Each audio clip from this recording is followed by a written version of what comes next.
Welcome to Penrose Learning, where we make understanding easy. You start by securing your data. Back up with Time Machine or a full clone, and sign out of iCloud and iMessage so activation lock won't block you. Once done, shut down the MacBook Pro, then power on holding Command and R to boot into recovery. This takes you directly to the Mac OS Utilities screen, where you can manage disks and reinstall Mac OS. Do this now. Skipping sign out causes hiccups when handoff or reactivation happens later. You should open Disk Utility, select the internal drive, and click Erase. Pick apps for SSD-equipped 2015 MacBook Pros because it optimizes snapshots and performance. Make sure the scheme is GUID partition map and give the volume a clear name like Macintosh HD. Once erased, close Disk Utility and choose Reinstall Mac OS.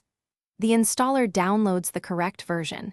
Keep a reliable internet connection. This step wipes everything and ensures after installation completes, you'll go through Setup Assistant. Create a new local admin account or choose Restore from Time Machine if you want your files back. Make sure to sign into your Apple ID only after confirming the system is restored and updated. Then reinstall apps from the App Store or backups.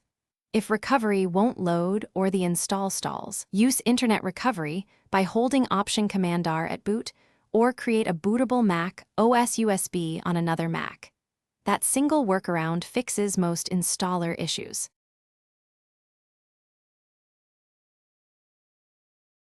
Thanks for watching. If this was helpful, leave a like and consider subscribing. See you next time.